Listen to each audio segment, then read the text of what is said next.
We needed someone who fits our culture, Trevor said, leaning back in his leather chair with a satisfied smile. I'm sure you understand. I stared at him across the desk, the quarterly operations report I'd prepared still clutched in my hands.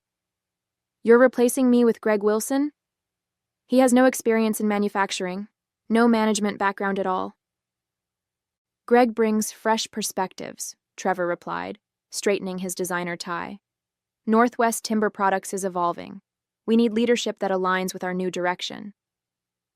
I've managed operations here for 12 years, I said, fighting to keep my voice steady. Our efficiency metrics are at an all-time high. Client retention is 94%. What exactly needs changing? Trevor's smile tightened. Clara, this isn't about your performance. You're excellent at what you do. But Greg and I share a vision for the company's future that's more dynamic. My name is Clara Novak, 42 years old, operations manager at Northwest Timber Products in Spokane, Washington. Or at least I was until this moment. I've dedicated my professional life to this company, streamlining our lumber processing operations, implementing sustainable forestry practices, and building relationships with clients across the Pacific Northwest. When do you want me to leave? I asked, my mind already calculating severance, health insurance continuation, and job prospects. We'll need a 2-week transition. Greg starts today. He'll shadow you until you finish up on the 15th. Trevor stood, indicating our meeting was over. I've asked HR to prepare a generous severance package. Your years of service have been valued. I nodded and rose to leave, dignity intact despite the churning in my stomach. As I turned toward the door, Trevor added, "Oh, and Clara? Let's keep this positive with the team. I've announced that you're pursuing new opportunities." Of course, he'd announced my departure before even telling me. Back at my desk, I found an email from Diane in HR with severance details and a confidentiality agreement. As I scanned the document, a message popped up from my assistant, Thomas. What's going on? Trevor just introduced some guy named Greg as our new operations manager. Said you're leaving? Before I could respond, I noticed Greg himself approaching, tall, tanned, and wearing a golf polo under his hastily donned blazer. He extended his hand with an easy smile. Clara, great to finally meet you. Trevor's told me so much about you. Behind him, I could see Trevor watching from the conference room, champagne flute in hand. He raised it slightly in my direction before turning to laugh at something said by the VP of sales. I'm sure he has, I replied, shaking Greg's hand firmly. Let me show you around. As we walked through the production floor, I realized with growing unease that Greg didn't know the difference between pine and cedar, couldn't read our processing charts, and referred to our largest client by the wrong name. This wasn't just a replacement. It was a dismantling of everything I'd built. I joined Northwest Timber Products fresh out of my MBA program, initially as a process analyst. The company was struggling then. Inefficient operations, high waste percentages, and a reputation for missed delivery dates. I worked my way up through various positions, eventually becoming operations manager under the previous CEO, Harold Bergman. Harold recognized my talents for organization and problem solving. He mentored me, challenged me, and ultimately trusted me to revamp our entire production system. Together, we transformed Northwest from a struggling mid-sized lumber supplier into one of the most respected sustainable timber operations in the region. When Harold announced his retirement last year, the board conducted an external search for his replacement. They settled on Trevor Rhodes, who came from a larger competitor with promises to modernize and disrupt the traditional timber industry. I had reservations about his flashy style, but was determined to work collaboratively for the company's benefit. At first, Trevor seemed interested in understanding our operations. He scheduled lengthy meetings with each department head, asked thoughtful questions, and praised our efficiency metrics during his first board presentation. I began to think my concerns had been unfounded. Then small changes began. Trevor started bringing in consultants who knew nothing about timber, but spoke confidently about corporate culture and brand identity. He renovated the executive floor while postponing critical equipment upgrades I'd been requesting for months. He instituted mandatory team-building activities that pulled workers off the production floor during our busiest periods. Still, I adapted. I adjusted schedules to accommodate his new initiatives while maintaining productivity. I translated his buzzword-filled directives into actionable steps for my team. I defended these changes to skeptical employees who trusted my judgment. What I didn't know was that Trevor had been undermining me behind the scenes. I learned later that he'd been telling board members I was resistant to change and stuck in old methodologies. He'd started playing golf with several key board members and with Greg Wilson, a former college classmate with no experience in our industry. I maintained my professionalism, focusing on what I could control: operations, efficiency, client relationships. When our quarterly numbers showed record productivity despite the disruptions, I thought my position was secure. Results would speak for themselves. The week before my termination, I noticed Trevor and Greg having lunch in Trevor's office. They seemed to be reviewing documents, my operations reports, I assumed, as part of Trevor's ongoing department evaluations. I even prepared additional materials for them, wanting to ensure they understood our production processes fully. Harold called me that same week. He'd heard rumors about leadership changes from his old industry contacts. "Watch your back, Clara," he warned. "Trevor's been asking strange questions about the extent of your authority." I thanked him for the concern, but dismissed it as retired CEO paranoia. Harold was protective of the company, and of me. Surely Trevor wouldn't replace his most effective manager without cause. I was wrong. My first day of the transition was excruciating. Greg followed me everywhere, making notes on a leather-bound pad but asking no substantive questions. At our morning operations meeting, Trevor introduced Greg as the new visionary leader who'll take our processes to the next level. My team looked between us in confusion, their expressions ranging from shock to anger on my behalf. "I'll be available these next 2 weeks to ensure a smooth handover," I said, maintaining my composure. "Let's make sure our production targets don't slip during this transition." After the meeting, several team members stopped by my office privately to express their disbelief.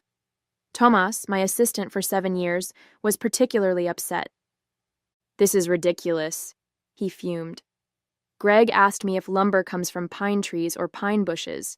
He literally doesn't know what wood is." "He'll learn," I said automatically, though I didn't believe it.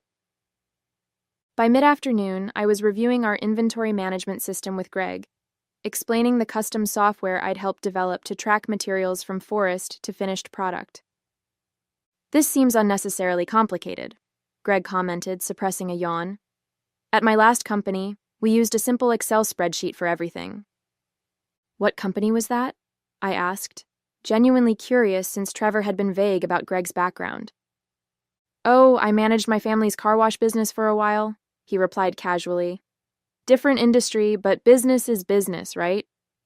I stared at him, momentarily speechless. A car wash. He was replacing me with someone whose experience was running a car wash. That evening, as I was preparing to leave, I overheard Trevor and Greg laughing in the executive lounge. The door was partially open, and their voices carried clearly. "She's still explaining systems like I'm actually going to use them," Greg chuckled. "Wait till she finds out we're outsourcing half the operations management to that consulting firm." Trevor's response made my blood run cold. "The board doesn't know that part yet. Let's get Clara out the door first, then present the consultancy as a cost-saving measure. Between your salary and the consultants, we're still spending more, but the board only sees the headcount reduction." "And you're sure about my compensation package?" That signing bonus seemed almost too good to be true. Worth every penny to have someone who'll actually support my vision instead of questioning everything with her efficiency metrics and sustainable practices. I stepped away silently, my mind racing. This wasn't just about replacing me with a golf buddy. They were dismantling my entire department, potentially jeopardizing the operations I'd spent years perfecting. And they were misleading the board about the financial implications. Back in my office, I sat heavily in my chair, staring at the operations manual I'd been updating for Greg. 12 years of dedication reduced to a 2-week transition that was clearly just for show. My team would likely be next on the chopping block once the consultants identified redundancies. I felt a complex mix of emotions: anger, betrayal, concern for my team, worry for the company itself. Northwest wasn't just my employer, it had been my professional home. As I packed my bag to leave, I noticed the board meeting agenda for next month sitting in my inbox, sent to me by mistake, since I would no longer be employed when it occurred. I read it slowly, an idea beginning to form. Perhaps this transition wouldn't go exactly as Trevor planned. The next morning, I arrived early to find Diane from HR waiting by my office. "Clara, I need the signed severance agreement today," she said apologetically. "Trevor's asking for it." I had deliberately not signed the document yet, using the time to review my options. "I'm still consulting with my attorney," I explained. "The non-compete clause seems unusually restrictive." Diane lowered her voice. "Between us, I agree, but Trevor insists it's non-negotiable." "I understand. I'll have my decision by tomorrow." As Diane left, my desk phone rang. It was Elaine Robinson, a board member who had worked closely with Harold before his retirement. "Clara, are you free for lunch today?" she asked without preamble. "I've just heard some disturbing news." Hope flickered briefly. Perhaps the board would intervene. "I can make time," I replied. We met at a small cafe well away from the office. Elaine, in her 60s with a no-nonsense demeanor that had made her successful in the timber industry, got straight to the point. "Trevor told the executive committee you requested to leave," she said, stirring her coffee. "Said you were burned out and recommended Greg as your replacement. Several of us were surprised, but he presented it as a done deal." "That's not what happened," I said, careful to state facts without emotional coloring. "He terminated my position and had already hired Greg before informing me." Elaine's expression hardened. "I suspected as much. Trevor's been making unilateral decisions despite board governance requirements. Unfortunately, he's convinced the board chair, James, that he needs operational freedom to modernize the company." "So there's nothing to be done?" "Not officially, not yet. James won't call a special meeting just for a personnel change, even at your level. Our next full board meeting isn't for 2 weeks." My shoulders slumped slightly. 2 weeks was after my last day. "However," Elaine continued, "I'd like to invite you to that meeting as my guest. It's unusual, but not unprecedented. You've presented to the board before, and I can request your attendance for questions on operations during the transition." "Trevor won't like that." "Trevor doesn't need to know until the day of the meeting," she replied with a hint of steel in her voice. "In the meantime, document everything, especially any plans that contradict what the board has approved." I left lunch feeling cautiously optimistic. If I could present the facts directly to the board, perhaps Trevor's plans would be scrutinized more carefully. That afternoon, I met with Trevor to discuss the transition timeline. I decided to test the waters. "I've been thinking about the severance agreement," I began. "I'm concerned about the non-compete restrictions." Trevor's smile didn't reach his eyes. "They're standard for executives. You know too much about our operations to allow you to work for competitors." "Then perhaps we should discuss an adjustment to the compensation, given the restrictions' impact on my employment prospects." His expression hardened. "The package is generous as is. If you're unhappy with it, we could revisit whether a severance is offered at all." The threat was clear.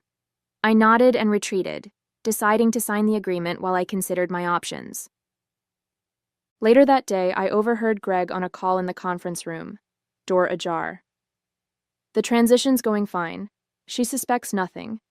Yes, the outsourcing proposal is ready. No, the board won't see the full cost implications until it's implemented." When he emerged, I was reviewing production reports at a nearby desk. He startled slightly upon seeing me. "How much did you hear?" he demanded, his friendly facade dropping momentarily. "Hear what?" I replied innocently. "I was just updating these reports for you." Greg seemed appeased but remained wary. That evening, I discovered my email access had been restricted in preparation for your departure, 2 weeks early. When I called IT, they confirmed the directive had come from Trevor directly. The message was clear. They didn't trust me with information, even during the transition period. Whatever Trevor and Greg were planning, they didn't want me to see it. I needed to find out what it was, and quickly. With my email access restricted, I had to get creative. I still had physical access to the building and my regular systems. They needed me to train Greg, after all. During our morning review of client accounts, I suggested we look at the upcoming contract renewals. We have Wilson Construction's renewal next month, I explained, pulling up the file. They've been with us for 8 years and account for 12% of our revenue. Greg shifted uncomfortably. Trevor mentioned Wilson. I think he's handling that personally. That's unusual. The operations team typically manages our major account renewals since we coordinate the production schedules, I said, watching his reaction carefully. New processes, Greg replied vaguely. Part of our modernization.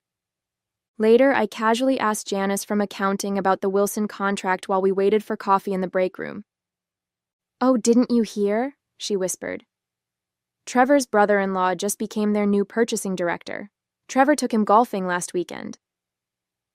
The pieces started coming together. I spent my lunch break in the company archives, reviewing board minutes from Trevor's hiring. His mandate had been clear.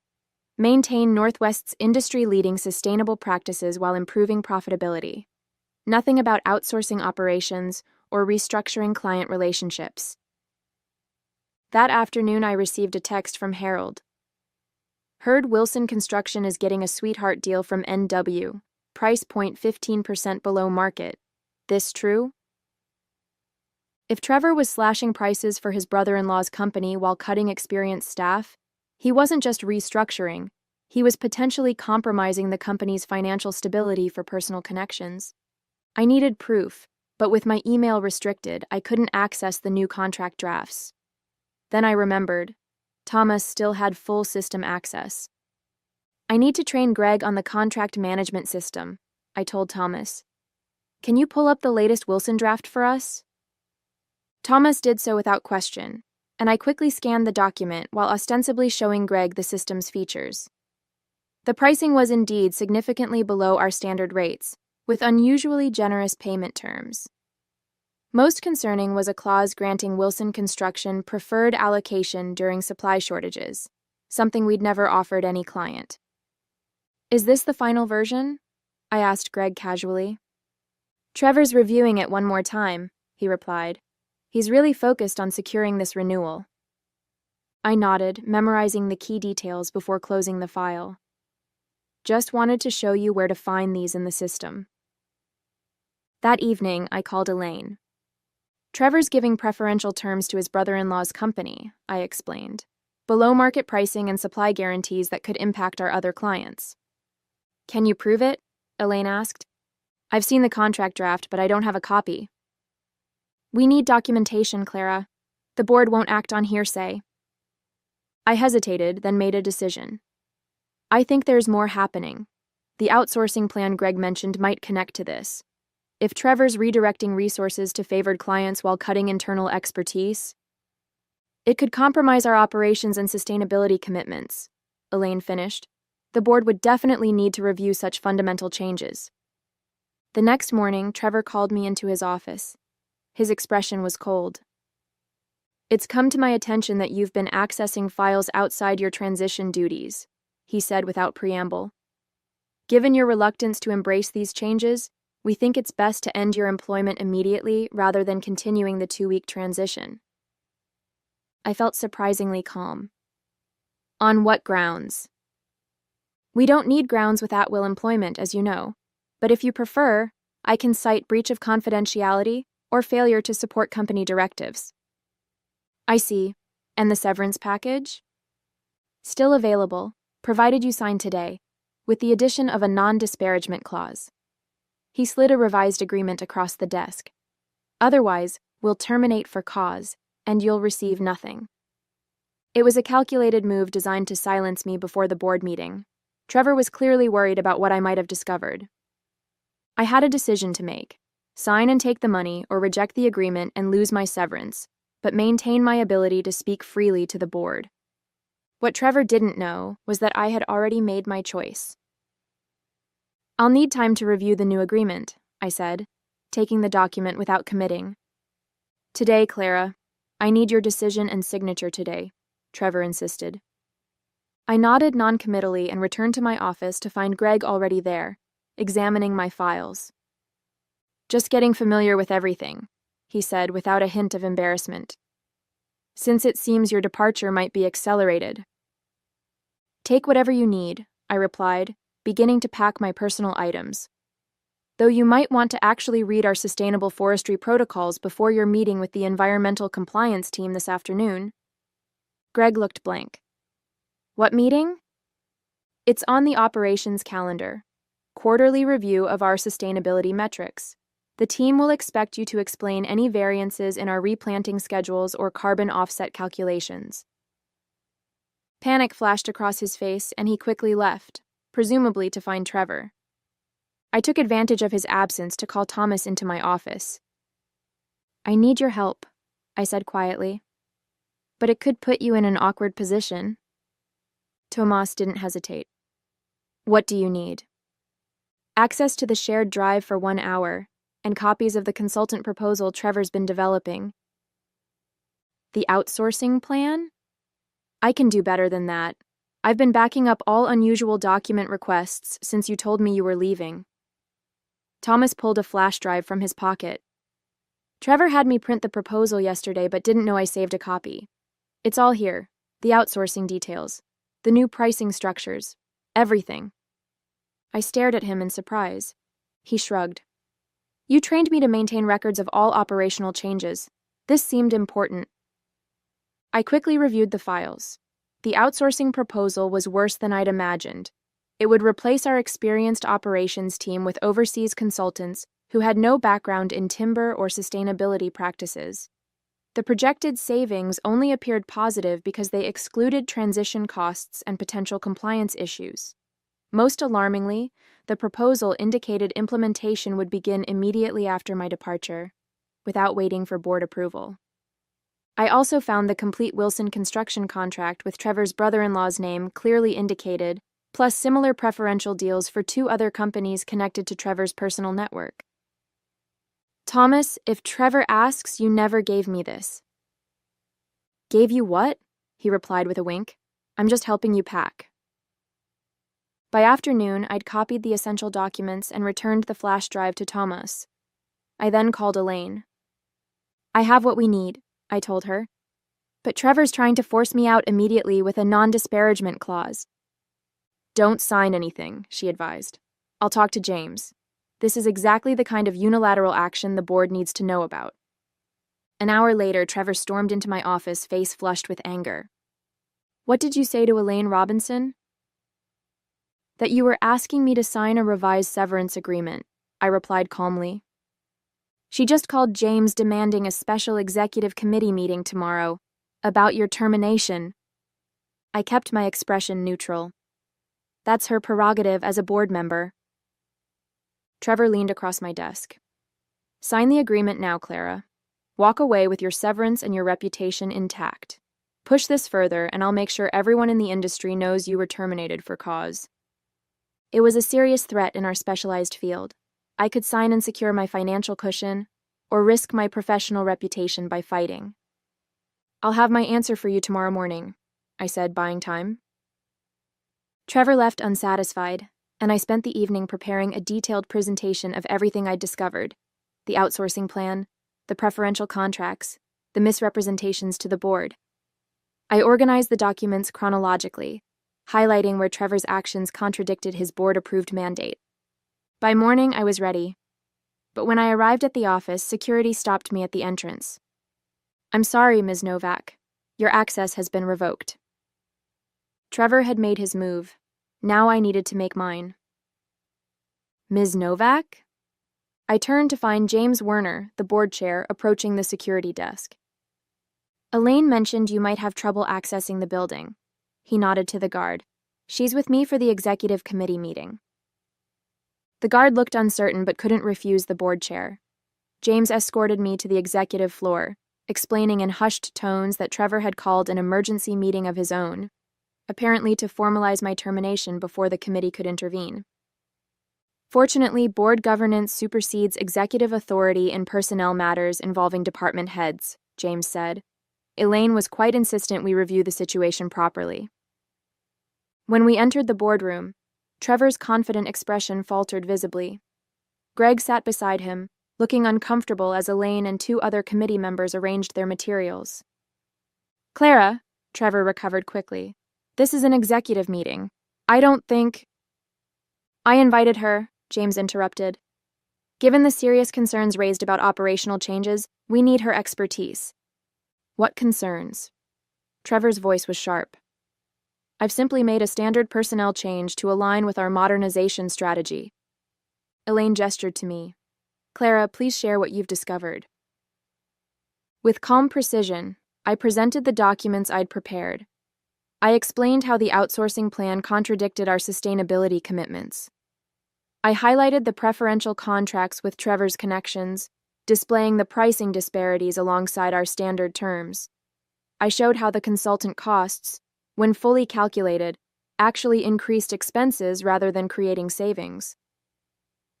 Most importantly, I concluded, none of these fundamental operational changes were presented to the board for approval, despite governance requirements for strategies impacting our core business model and environmental commitments. Throughout my presentation, Trevor's expression shifted from dismissive to concerned to openly hostile. Greg stared at the table, avoiding eye contact with everyone. When I finished, James turned to Trevor. Is this accurate? Are you implementing these changes without board approval? I was planning to present the complete strategy at the next regular meeting, Trevor claimed. Clara's selectively sharing information out of context because she's disgruntled about being replaced. The documents speak for themselves, I replied, sliding copies of Trevor's own signed directives across the table, including your instruction to begin implementation before the next board meeting. James reviewed the papers, his expression growing increasingly grave. Trevor, I think we need to continue this discussion privately with the committee. Clara, thank you for your thoroughness. Please wait outside. As I left the boardroom, Trevor's glare followed me. Whatever happened next was out of my hands, but I had done what was right for the company I had helped build. 3 hours later, James emerged from the boardroom and asked me to rejoin them. Trevor and Greg were notably absent. The committee has made several decisions, James announced once I was seated. Trevor's employment has been terminated, effective immediately. Greg Wilson will not be assuming the operations manager role. And the outsourcing plan? I asked. Rescinded entirely, Elaine confirmed, as are the preferential contracts that hadn't yet been executed. James cleared his throat. Clara, the committee would like to offer you your position back, with appropriate adjustments to your compensation and authority. We recognize the value you bring to Northwest Timber Products and sincerely regret the disruption caused by Trevor's actions. I considered the offer carefully. Over the past 2 weeks, I had received inquiries from 2 of Northwest's competitors, including one that would mean a significant promotion. I appreciate the offer, I said finally, but I think it's time for me to explore new opportunities. I'd be willing to stay through a proper transition period, however, to stabilize operations and help you find a suitable replacement. James looked disappointed but nodded his understanding. We'll develop appropriate terms for a consulting arrangement during the transition. Would 3 months be sufficient? It was a generous offer that would give me time to properly consider my options. That would be acceptable. As the meeting concluded, Elaine walked me to the elevator. Trevor didn't go quietly, she confided. Threatened legal action, claimed you had violated confidentiality. James informed him that pursuing such claims would trigger a comprehensive audit of his decisions since joining Northwest. I smiled slightly. And Greg? Left immediately after Trevor was escorted out.